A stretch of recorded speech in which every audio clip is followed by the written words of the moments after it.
Let's talk about Severance Season 2, Episode 10, the finale. So, we're going to give our scores and give a little bit of an overview without any spoilers, and we'll give a spoiler warning before we get into it. To start us off, Alex, do you want to go ahead and give us your score on Severance Season 2, Episode 10? Yeah.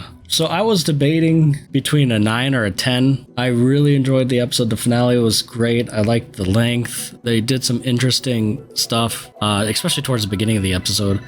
It was just really interesting to watch. Like, I've never really seen that before. Just some things they've done. Yeah. They did. I was floating between a 9 or a 10. I honestly think I'm gonna give it a 10. And the reason being is I actually think this is a better overall finale than season 1 finale. I think season 1, maybe like the last 5 minutes of the season 1 finale, had more of that, talking points, I guess you could say. Yeah. But I think as a whole, I actually think this was a better finale. And I thought the way they ended this episode, I mean, if this would have been the last season, this would have been like a fine ending, almost like a twisty, weird, dark ending. Like, I wouldn't have been mad if we would have known this would be a series finale. I'd be like, okay, so I can't talk. I'll talk about that in spoilers. I don't want to say anything, but I think I liked the ending more in this one, just in the sense of it concluded what they set out to this season, but it opens up a whole nother can of worms. It's not just a cliffhanger type ending. It felt like a completed story that's starting something new.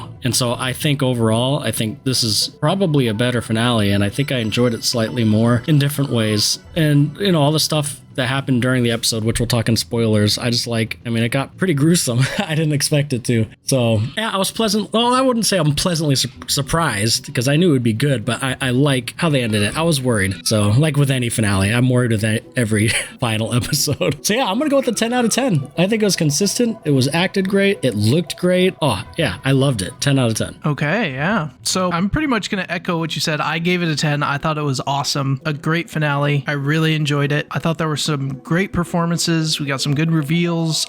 I feel like we learned way more than I thought we would. Same. And it was like tense. There were some funny moments. There were some unsettling moments. It was like everything I love about this show kind of wrapped up into one episode. And I liked the ending. I thought it was good. Makes sense. It felt like they did a really good job of completing the season arc. There were a lot of episodes in this season that I really liked, but they all came together. Like all the themes that they were really talking about throughout the season, it kind of came together into this one episode. And I think the ending makes sense. I didn't think about what you said about it being like, if it was a series finale, it still would have worked, but I kind of agree with you. Yeah. Mm-hmm. Yeah, I loved it. 10 out of 10. Yeah, and I'll explain more why I said that, but obviously I don't want to spoil a single thing in this. Yeah, go watch it. Yeah, it was a good finale, and it completed the story it set out to, and it didn't leave you in some sort of cliffhanger like the first. And I'm not saying the first season finale cliffhanger wasn't great. I mean, it was. I love a good cliffhanger, but this felt like a completed story while still opening up another can of worms for a different type of story, I think. Yep. Well, it's hard to talk about the show without spoilers, so let's get into it. Yeah, really it is. Spoiler alert for Severance Season 2, Episode 10. Definitely go watch it. This show is so good. Yes, watch it.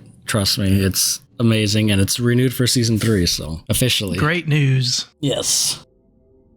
This story, it felt complete. I mean, even, what's his name? Irving wasn't in it, but like, you could have said like, oh, well, the last episode, he kind of went away, right? And then with, what's his face? What's the other guy? Dylan, he kind of had his arc with his Audi, and he kind of came to terms, his Audi likes knowing he's there, and he came back to help Helly. I mean, it really, I don't know, it just felt like a completed, like this season felt like they needed to find his wife, and they found his wife. Yep, which I feel like they did that way faster. I thought that was going to be the overall, series thing, but I like that they kind of got her out of there this season. That's cool. Yeah, now, that poor lady, man. Oh, man. She finally gets out, and then sees Mark, go in, leave with another woman, pretty much. Yeah, I feel so bad for Gemma. At least she's out, but man, seeing Mark turn around, I was screaming along with her, like, no, go back. But yeah, I just feel so bad for her.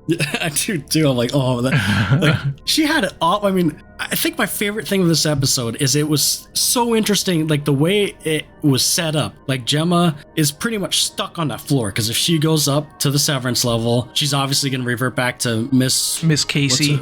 Miss Casey. So she was just stuck. She's trapped. So in order to get past that floor, they needed Mark's innie, but in order to get to Mark's innie, they needed Mark's Audi. So it's like the way they had to puzzle it together and get her out was really interesting concept. Yeah, for sure. And I loved how they basically set up that plan by having Mark talk to himself through the camera. Yeah, that was so interesting. I love those scenes. Yeah, that was so cool. I never really thought of Mark's innie and outie like talking to each other. Right. So like that was really interesting. Like, and that was great acting by him too. Oh, yes, it was. What's his name? Ben from Parks and Rec. Yeah, no, that's what I was gonna say. Ben. Yeah.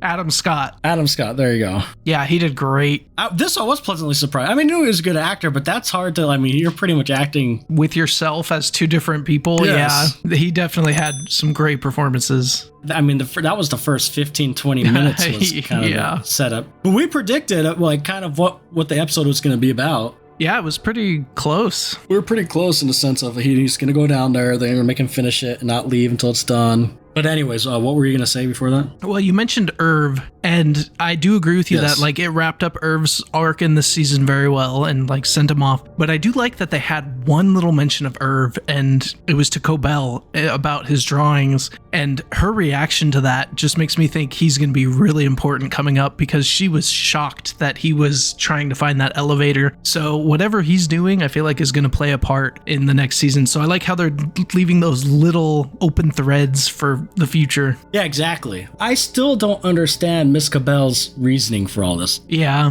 What's her end game? Does she really dislike? Is she really that mad at Lumon? I mean, that's what we're supposed to believe. I don't know though. Most likely she's trying to do something for herself, whether that's take over the Severed project again or what. But yeah, I don't know. It's definitely open-ended. And same with Milchek. He was interesting this episode because I still can't get a grasp on him.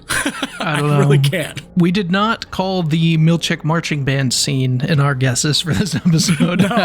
No, that was awesome. Milchek can dance. Yeah, we knew that from season 1, but he upped it. Yeah, that was true, really cool. But I just don't like. I feel like it's setting up for him to eventually betray Lumon, and it's going to be very satisfying. Yeah. Because there's moments, when they're talking to the animatronic, yeah, where he just like is like fed up, like you could just tell, and even Mark like would look like, okay, he's like he could kind of tell. So I'm like, there's moments where I'm like, when is he gonna crack it and just join Mark and them, man? Yeah, the animatronic scene was interesting because it seemed like it was pre-planned bits kind of at first, where like the animatronic was just like programmed to say something, and Milchek was like bouncing off him, and it was fine. But then the animatronic said, "Oh well, aren't you verbose?" And it looked like he got annoyed. And then is the animatronic like an AI or some kind of program to like mimic here? Like I didn't understand that, but it was, I like that scene. But that was creepy. I thought at one point that animatronic was gonna freaking stab something. I'm like, is this thing, the way it was talking, it was very ominous and dark. I'm like, is this thing like, is there gonna be some surprise thing in this thing? I don't know. It was weird. Yeah, I want to know more. Yeah, it was.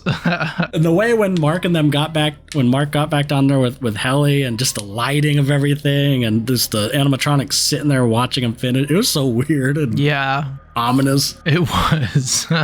But yeah, I mean, so like the first 20 minutes were Mark kind of talking to Mark, the innie and outie, kind of convincing him, because obviously the outie Mark needed to convince the innie Mark, hey, I need to save my wife. But I thought that dynamic was interesting because the innie Mark is obviously contemplating like, well, you're getting your wife, what about me? Yeah.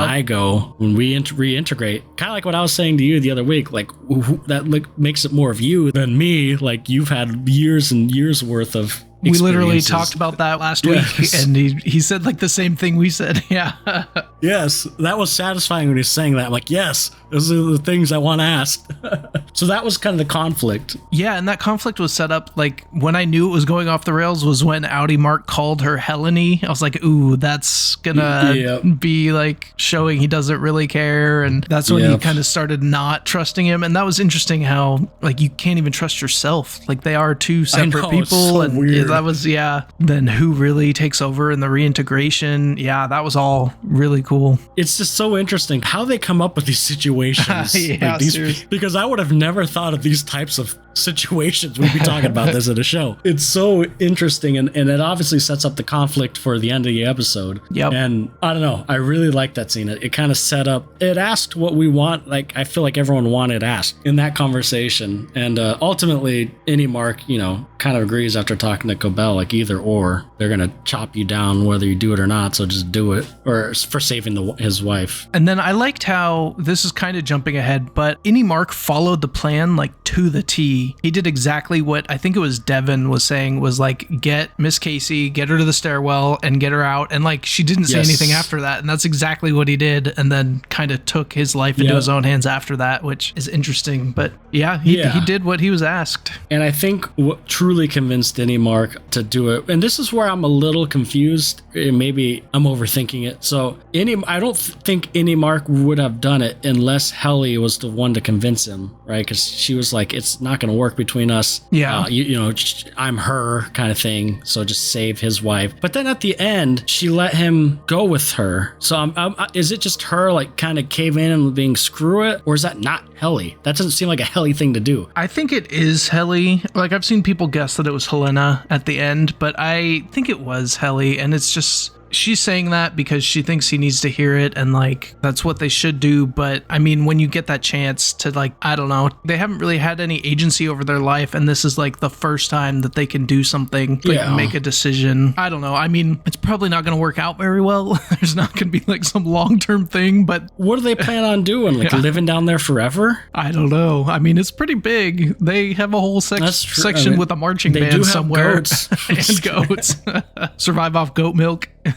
Well, yeah, because I think that's where season 3 conflict is heading. Like these innies are gonna kind of hold themselves hostage, you know. So it might be innies versus Audi and Lumen, you know, like, so, which is such an interesting, it kind of went from like the Audi and Innie kind of team up against Lumen to kind of like, it's almost like Innie versus Audi now, which is gonna be very interesting. Yeah, for sure. Anyway, so once Helly kind of convinces Mark to do it, he finishes Cold Harbor, which we found out what it was, and we kind of talked about it, how he was basically like creating all the different innies for Gemma by like, I mean, it's basically her mind, and he was like separating them into different buckets, which make the innies. So we got an answer on Cold Harbor. Yes. Yep. So that the scene where Mark kind of goes to find the elevator, man, it got more violent than I thought it was. Yes, it did. So he finds the door to go down to the elevator, but it's locked. But just behind that door, there's that like a hidden room where, what's that guy's name? That big guy? Drummond. Mr. Drummond. Yes, Mr. Drummond, where he's back there. So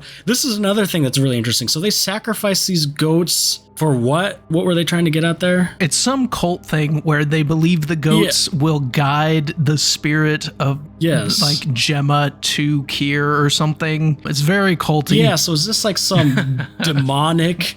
It's very like, I just was like, okay, so they got to sacrifice these goats to guide the spirit. Maybe it's some culty spiritual crap from Lumen, but it was really weird. It's probably part of Kier's teaching, but we did find out why the goat people are there, because they use it to sacrifice. Yes, and I do like how they had the goat lady, like, she doesn't want to obviously kill these goats. Yeah. That whole scene was interesting because Drummond was he's very intimidating, and when he got like violent on Mark, I'm like, finally, like, Lumen's usually, 100% of the time, there's usually never violence. Like, that's one thing Lumen hasn't done, at least to our characters, not like Gemma, obviously, but like the Severed Floor characters. And that was like kind of the first time where I'm like, oh, dang, okay, here we go. Like, I was kind of waiting for it. Like, when are they going to get to the point where they need to start freaking physically getting to these people? And it didn't let up with the freaking blood and violence, because my lord. So Drummond fought Gwendolyn Christie, which, I mean, they're both big. Is that her name? The actress, I think, she's from Game of Thrones. Oh, yeah, that's right. Yeah, Brienne. She played Brienne. Wow, I did not notice that at first. Yeah, Wow. She's also Captain Phasma in Star Wars, but I digress. Wow, how did I not put 2 and 2 together? Yeah, I didn't notice it in the first episode she was in, but this one I'm like, I recognize her. I really didn't recognized her. Yep. Wow. And that was a satisfying fight, her fighting Drummond. Yeah. Oh, that was. And then there was that scene where Mark's Innie was going down that hallway and he looks back and sees her with the goat. What did she say? Like, she's the like, goat. Emil thanks you. Yeah. It just was so, the scene, I've already seen memes of it, like a bloodied woman with a goat is saying, thanks you. But that was funny. He's like, what? And Mark's reaction is like, oh, okay. And then just keeps going. But then that next scene where he goes down the elevator, and obviously Audi Mark, when he goes down to that floor, he leaves the severed floor, so Audi Mark comes back and he just freaking pushes that button because he doesn't know where he's at, and it freaking, that drill thing into the neck. My lord, that was violent. I was not expecting that, but it makes sense. If you switch and you're holding a gun, I mean, you have a chance to accidentally fire it. Yeah, because I mean, think, he's just popping up out of nowhere. The first thing you'd probably do is, I don't know, when you're nervous or something, you clench your hands or... Yep. That was bloody. And then it's just like his feet keeping the door open, the elevator door. Yeah. It's like half in. It's just, that was bloody. I wasn't expecting it to get that violent. Yeah, me neither. And then, then Audi Mark found the Cold Harbor room. But before he goes in the Cold Harbor room, I thought the interaction between him and the other lady down there was really funny. I was laughing. I don't know if it was intended to be laughing or not. I think so. I feel like it was. It's like two deranged people just screaming at each other, like, open it! No! And she's just running. Like, that made me laugh too. Yeah. And then he opens the door, uses the blood of Drummond on his tie or whatever. Smart, and then he sees his wife for the first time since actually we've ever seen him since the show started. We've never seen him and his wife together. Well, besides flashback. Yeah. Audi Mark. Yeah, that was such a cathartic reunion. I was so happy. And especially when she walked out of the room and she recognized him too. Yes, I was so happy for a few minutes. Yes. Yeah. For a few minutes. Yeah, for like 2 minutes. It's like, yes, finally. Such a happy reunion. So, Cold Harbor, is that what you expected? I mean, they built it up so much, and it was, I don't want to say it was just that, but for building up so much, do you think it was a little anticlimactic when she walked in there, or is it kind of something you expected?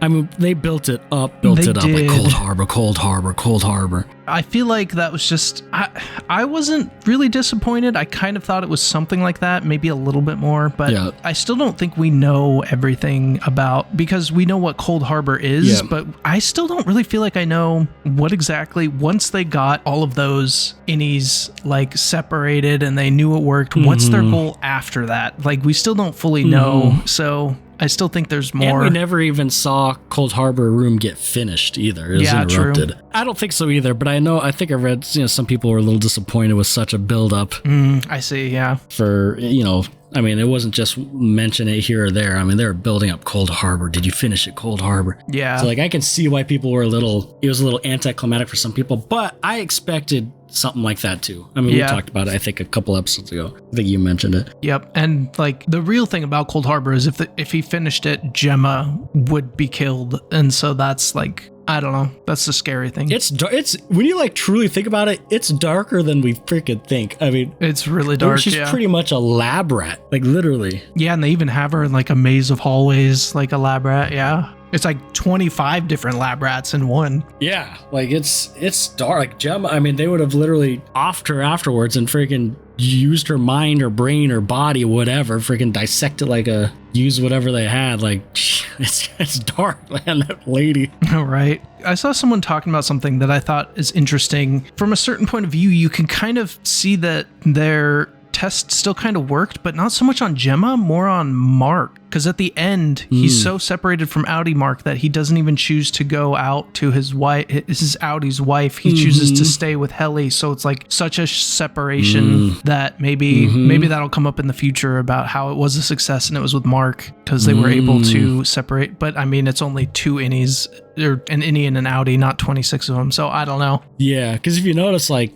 Gemma, I mean, Mark walked in there bloodied up everything. Yep. And she just apparently followed her instinct that I trust this man. Something part of her inside her said to trust her, even after evil doctor guy was telling her not to. And then even when she's Miss Casey, she still trusts him. Like, Yeah. he doesn't even explain anything and she still follows him like she knows. So yeah, that's a good point. I wonder if like there's so many pieces of her. Maybe this is me just talking, but maybe the more you're severed, the less each innie has control over. Maybe, yeah. Anyways, yeah, that is an interesting take. Which I can see that because Mark, he's in deep with Helly, man. Like, yeah. When he told her to walk out of the room first, I'm like, you need to walk out of the room first, dude, because I know where this is going, or out of the severed floor. Yep. I'm like, no, just you go first. Yeah, when he closed the door, I was like, no. So he gets Gemma off the severed floor, switches back to Innie Mark. Innie Mark guides her to that stairwell or whatever, and she goes out, and then he stays in, and then good old Helly walks over there and it's like, Mark, and he picks her, and poor Gemma's screaming her little heart out, follow me. I know, like she's finally out, and now he's stuck in there.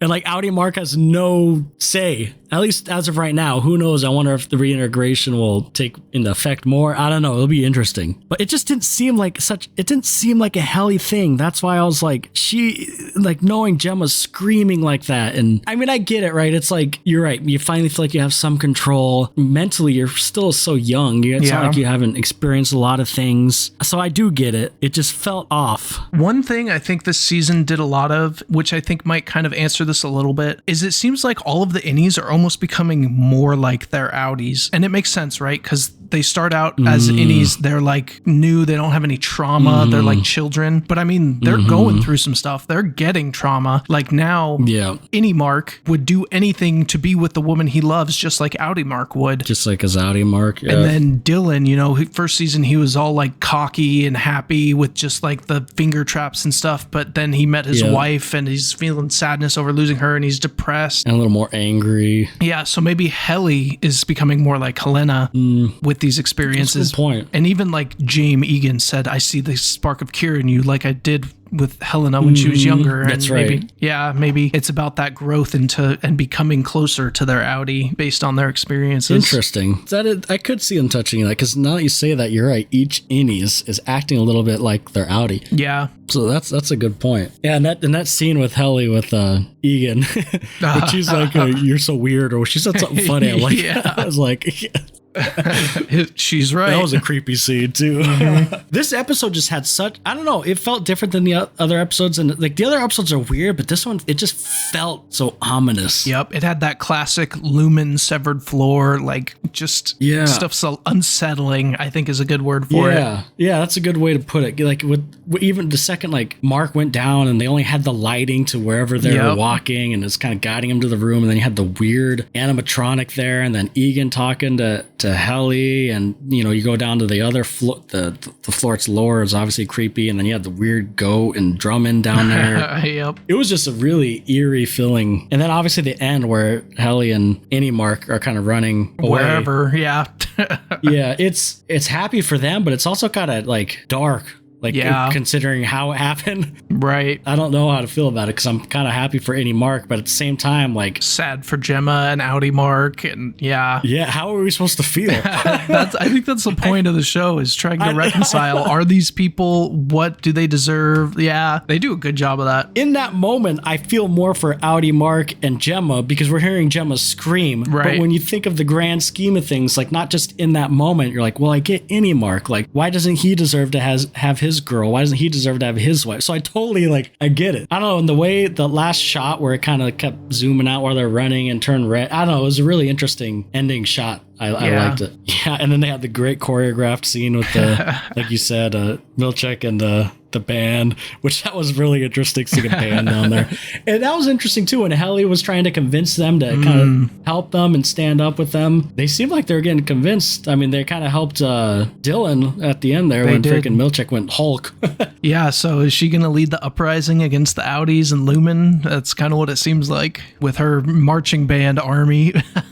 Yeah, for thinking predictions, is it going to be one of those things where so you got Dylan and Helly with that marching band kind of holding Milchek hostage down there, and kind of they're probably going to be threatening like, hey, no one better come down here. Well, I don't know, pretty much I have a feeling they're going to hold themselves hostage over Lumen and the Audis. Yeah, I agree. That'll be interesting. And maybe they'll explore more down there. And I don't know, as far as the Audi, maybe the Audi Mark and his sister, I'm like, okay, well, actually, maybe we do need to work with Lumen for now, kind of thing. It'll be interesting to see where it goes. Are they going to make the Innies kind of look more like the bad guys now? I don't know. It's going to be interesting. Yeah, it's going to feel different. Lumen's Lumen, right? No one's ever interested in Lumen, but are they going to have to make like a temporary alliance with Lumen or something? Could be. And that's why I think I like this season, because it ended in a kind of a concluded way, but it kind of changes up the formula a little bit for next season. Yeah, and like, who are they going to talk to? Because like Drummond's dead, Helly's down there. Yeah. Are they going to have to like deal with Jaime Egan? He's weird and crazy. I don't know. Yeah.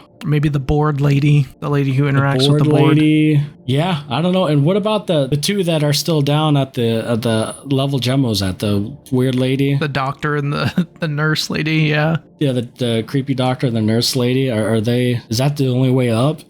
Good question, yeah. It'll be interesting, and I wonder if they're going to explore more of the severed floor. I hope so. I do too. Like, I want to see where the marching band came from. There's got to be a section. And they said the section entertainment or something. Yeah, like, where are they? Yeah. we didn't see like the little museum they had down there this season. Oh, we yeah. know they got space down there. Yeah, for sure. I'm curious. But yeah, as far as like predictions, I think that's how next season's going to go. I think it's going to be the Innies kind of holding themselves hostage. Like, we're not leaving. And you'll have like Devin and Gemma and maybe Cobell, like trying to figure out how to get them out. Yeah, and then even Irving. I don't know where his story is. So basically, we almost got confirmation too. I don't know if it was necessarily confirmation, but you're right. I think you mentioned it. I think Bert was kind of like their hitman, right? He had to have been like Lumen's hitman. Like, okay, when they're done, don't let, kind of like you were saying. I almost wonder if he's the one that took Gemma or something, or they have people like that to take people down there. Yeah. My question is, was he actually severed down there? That is a good question.